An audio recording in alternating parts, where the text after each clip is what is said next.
have transformed me into the devil. You won't save your soul. We need to inspire fear and fury.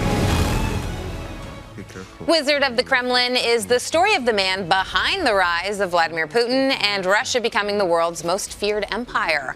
Paul Dano stars as a master manipulator who becomes known as the new Rasputin. In a Canadian exclusive, he joins me now.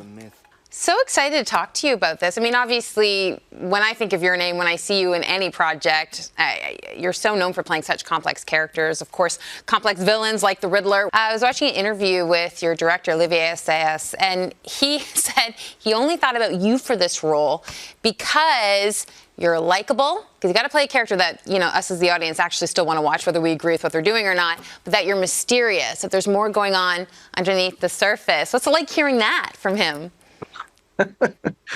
Well, first of all, Olivier is such a great filmmaker and he's such an intelligent guy. Yeah. It's just nice to hear that he would think of me for anything.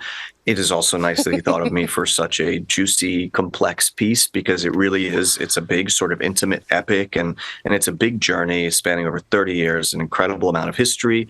And so to be given a big meal like that as an actor is about all you can ask for. So it's very nice to hear that. And I agree that the character of Baranov is an enigma in himself, and that's why he's not just good or bad. It's too complicated to just be one. Although I do think he ends up on the wrong side of things.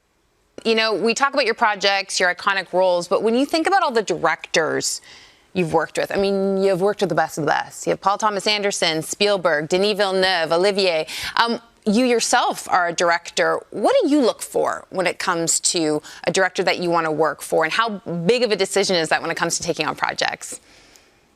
Well, yeah, I love directors. I think if as an actor, if I can sort of trust jumping out of the plane, that just makes it a lot easier and more fun. So to be in a good director's hands is all you can ask for, and it's really what gets me off. You know, is when I get to work with people like that. It's just the best. It's the best feeling. What you see in those people, they're all really different, but they all care. They all bring an incredible amount of passion, an incredible amount of obsession, and it's contagious. I love that. You know, fans were just absolutely delighted when we saw you reunite with your Little Miss Sunshine cast 20 years later, you know, at Sundance. What's it like having their continued support, and honestly, just support from all of Hollywood over the past couple of years?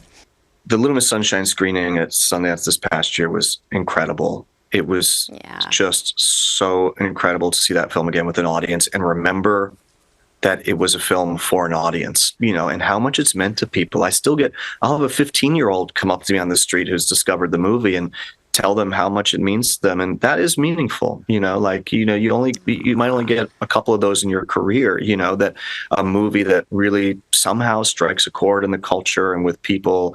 And Toni Collette flew in from Australia to be there at Sundance for one night for the screening, you know, so like it's easier to appreciate it now 20 years later too, with some perspective. Well, listen, you have always been one of my favorites. I get very excited when I know that you're in a new project because I'm like, what's he going to do now? Because you always do such different things, such different characters, such different genres. So nice talking to you. That's very sweet. Thank you. Nice talking to you.